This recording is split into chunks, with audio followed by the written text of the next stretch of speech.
Morning students, मैं लक्ष्मी भदौरिया सुने और जाने चैनल में आप सभी का स्वागत करती हूँ। और इतिहास विषय में प्राचीन भारत के इतिहास में बढ़ते क्रम में आज मौर्य पूर्व विदेशी आक्रमणों के बारे में चर्चा करेंगे। इससे पहले जो ब्लॉग बनाया था उसमें मौर्य साम्राज्य के उत्कर्ष के बारे में समझाया था कि किस तरीके से मौर्य साम्राज्य पर हर्यक वंश, शिशुनाग वंश और नंद वंश ने शासन करके मगध को एक साम्राज्य का रूप दिया था। तो अब आज विदेशी आक्रमणों के बारे में पढ़ेंगे।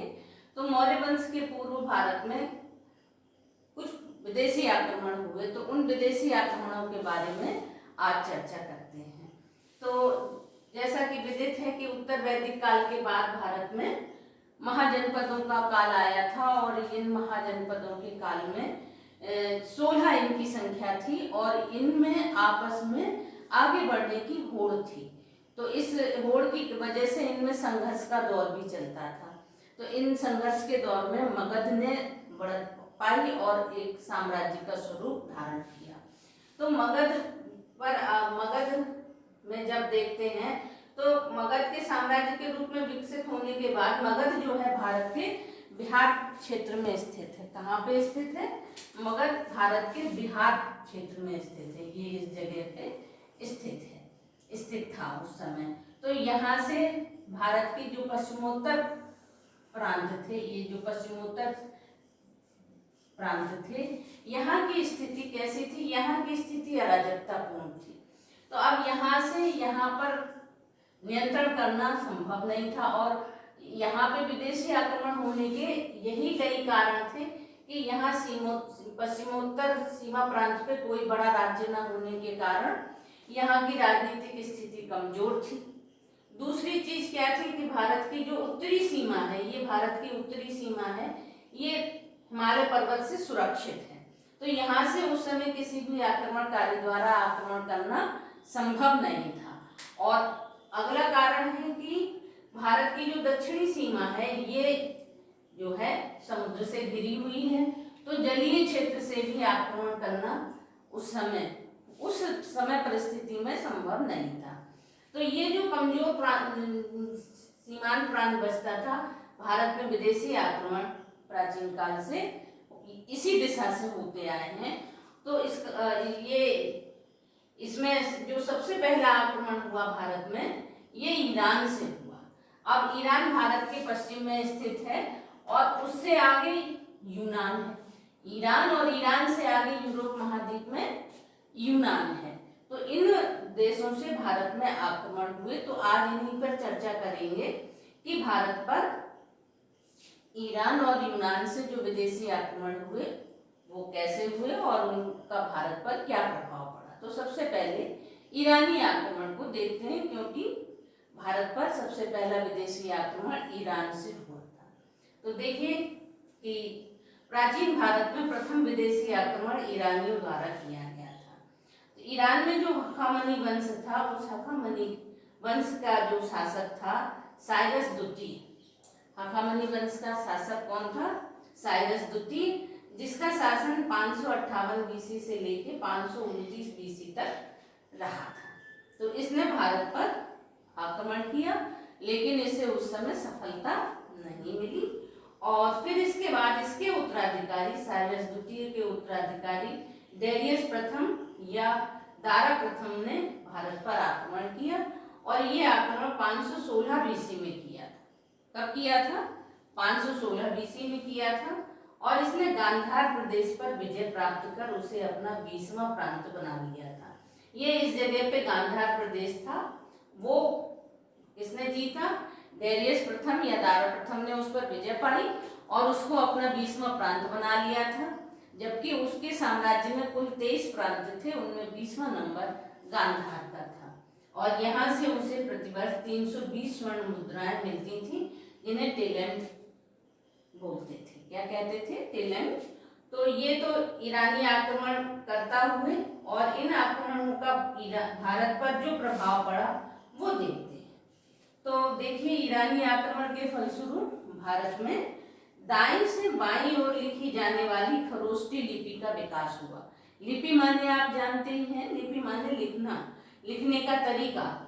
तो ये जो नई लिपि विकसित हुई, ये दाईं से बाईं ओर लिखी जाती थी। उस समय भारत में ब्राह्मी लिपि प्रचलित थी। तो ये खरोष्टी लिपि विकसित हुई और ये ईरान की अरमाइक लिपि से भारत में विकसित हुई थी। खरोष्टी लिपि भारत में ईरान की अरमाइक लिपि से प्रभावित होकर विकसित हुई थी।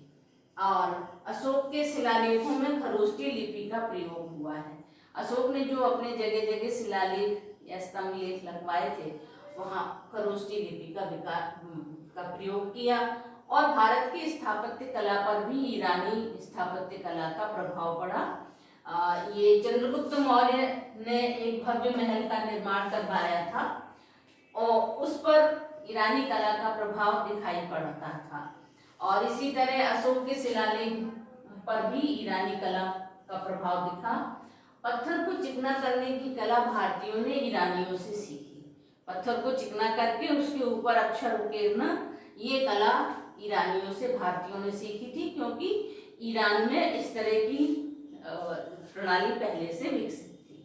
और ईरान के साथ भारत के व्यापारिक संबंध बढ़ गए थे। भारत का ईरान से व्यापार बढ़ गया था। इसमें आदान और प्रदान, आयात और निर्यात दोनों ही होने लगे थे। अब ये तो रहा ईरानी आक्रमण। और ईरानी आक्रमण को एक बार फिर से समझा देते हैं कि हखामनी वंश के शासक साइरस द्वितीय ने पहली बार आक्रमण किया, उसे सफलता नहीं मिली। उसके बाद डेरियस या दारा प्रथम ने 516 बीसी में आक्रमण किया और गांधार प्रदेश को जीता और उसे अपना 20वां प्रांत बनाया। फिर उसको 320 स्वर्ण मुद्राएं, जिनको टेलेंट बोलते थे, वो प्राप्त होती थी। फिर इनका भारत पर क्या क्या प्रभाव पड़ा ये देखा। अब आगे बढ़ते हैं और यूनानी आक्रमण देखते हैं। तो ईरान और ईरान से आगे यूरोप महाद्वीप में यूनान देश स्थित है। तो यहाँ पर ईरानी आक्रमण के बाद भारत पर यूनानी आक्रमण हुए। इसमें सिकंदर का आक्रमण प्रमुख है। सिकंदर के पिता का नाम फिलिप था। सिकंदर के पिता का नाम क्या था? फिलिप था। ये 559 बीसी में मकदूनिया का शासक बना। कौन? फिलिप मकदूनिया का शासक बना। और कुछ समय बाद 329 बीसी में फिलिप की हत्या कर दी गई। किसकी हत्या कर दी गई? फिलिप की हत्या कर दी गई। इसके बाद इसका 20 वर्षीय पुत्र सिकंदर मकदूनिया का शासक 329 बीसी में बना। सिकंदर 329 बीसी में मकदूनिया का शासक बना। आपसे ये प्रश्न पूछे जा सकते हैं, ऑब्जेक्टिव में भी पूछे जा सकते हैं। तो आप बताएंगे कि सिकंदर अपने पिता की मृत्यु के बाद 329 बीसी में मकदूनिया का शासक बना था। वो बचपन से ही महत्वाकांक्षी था और उसे विश्व विजेता बनने की चाह थी कि मैं विश्व विजेता बनूं। इसी मतलब अपने सपने को साकार करने के लिए वो 527 बीसी में एक विशाल सेना लेकर विश्व विजेता बनने के लिए निकलता है। और मार्ग में पड़ने वाले सारे राज्यों को जीतता हुआ वो 526 बीसी में हिंदू कुश पर्वत खैबर दर्रा को पार करके भारत के पश्चिमोत्तर प्रांत तक्षशिला तक पहुंचता है। अब भारत का पश्चिमोत्तर प्रांत यही, यहाँ पे तक्षशिला स्थित था। तो यहाँ पे ये सिकंदर आ जाता है और दर्रा कौन सा पार करता है? खैबर दर्रा, हिंदू कुश पर्वत का। और ये भारत आके तक्षशिला में पहुंचता है। तो तक्षशिला का शासक सिकंदर के विशाल सेना और उसकी का सामना नहीं कर पाता है और आत्मसमर्पण कर देता है और सिकंदर से वादा करता है कि वो उसे अन्य युद्धों में मदद करेगा। तो सिकंदर जो है, ये इस आश्वासन के बाद सिकंदर पंजाब पहुंचता है और पंजाब के शासक पोरस या पुरु के साथ सिकंदर का झेलम नदी के किनारे युद्ध होता है। झेलम नदी के किनारे जो है 326 बीसी में युद्ध होता है। इस युद्ध को झेलम का युद्ध कहते हैं या हाइड्रोस्पीच का युद्ध भी कहते हैं। ईरान में इसे हाइड्रोस्पीच बोलते थे झेलम को, तो इसे हाइड्रोस्पीच का युद्ध भी कहते हैं। युद्ध में पोरस पराजित हुआ, लेकिन सिकंदर उसकी वीरता से प्रभावित हुआ और उसका राज्य उसको वापस दे दिया। फिर सिकंदर भारत के अंदर आगे बढ़ना चाहता था, लेकिन सिकंदर की सेना ने ब्यास नदी के आगे बढ़ने से मना कर दिया। सिकंदर की इच्छा तो पूरे भारत को जीतने की थी, लेकिन सेना ने ब्यास नदी से आगे बढ़ने से मना कर दिया। तो इसके कई कारण इतिहासकार बताते हैं। पहला कारण तो यही था कि सिकंदर की सेना काफी समय पहले से अपने घर और परिवार को छोड़ के आई थी, तो अब उसे परिवार और घर की याद सताने लगी थी, तो उन्होंने मना कर दिया। और दूसरा कारण था कि भारत की जलवायु और यूनान की जलवायु में बहुत अंतर था, तो भारत की जलवायु उन लोगों के अनुकूल नहीं थी, इसलिए भी सेना ने आगे बढ़ने से मना किया। और जो सबसे महत्वपूर्ण कारण था वो ये था कि सैनिकों ने देखा कि अभी एक छोटे शासक पोरस के सामने उनकी सेना को मुश्किल का सामना आया। तो मगध जहाँ का शासक उस समय घनानंद था, तो घनानंद की तो विशाल सेना थी, तो सिकंदर के सैनिकों ने इस मगध की सेना के भय से आगे बढ़ने से मना कर दिया। अब सिकंदर भारत में 19 माह रुका और 325 बीसी में वापस हुआ। तो उसने अपनी सेना को वापस होते समय दो भागों में बांटा। पहले एक जलमार्ग से, जो निर्याकस उसका सेनापति था, जो जलमार्ग से सेना गई उसका सेनापति निर्याकस था, और थल मार्ग से स्वयं उसने अपनी सेना का नेतृत्व किया। 323 बीसी में बेबीलोन में सिकंदर की मृत्यु हो गई। रास्ते में ही वो अपने घर तक नहीं पहुंच पाया और 323 बीसी में सिकंदर की मृत्यु हो गई और विश्व विजेता बनने का सपना उसका साकार नहीं हो पाया। फिर अब देखते हैं कि सिकंदर के आक्रमण का भारत पे क्या प्रभाव पड़ा। तो सिकंदर ने 2 नगरों की स्थापना की। पहले का नाम है निकैया, इसका मतलब होता है विजेता। तो उसने अपने को विजेता होने की खुशी में निकैया नामक शहर बसाया। और दूसरा था बाउकेफला, ये सिकंदर के घोड़े का नाम था जो युद्ध में वीरगति को प्राप्त हुआ था। तो उसके याद में उसने इस शहर का नाम बसाया। और फिर भारत से बाहर उसने एक सिकंदरिया नामक दूसरे शहर का निर्माण भी करवाया। फिर भारतीय कला पर यूनानी कला का प्रभाव पड़ा। तो जैसे भारत में उस समय मथुरा कला प्रचलित थी, तो ये यहाँ पे एक यूनानी कला विकसित हुई जिसका नाम गांधार शैली था। गांधार शैली की जो मूर्तियां थी वो ज्यादा परिष्कृत थी। तो उस समय महात्मा बुद्ध की जो भी मूर्तियां बनी हैं वो गांधार शैली में बनी हैं और उन मूर्तियों पर यूनानी देवता अपोलो की छवि स्पष्ट रूप से दिखाई पड़ती है।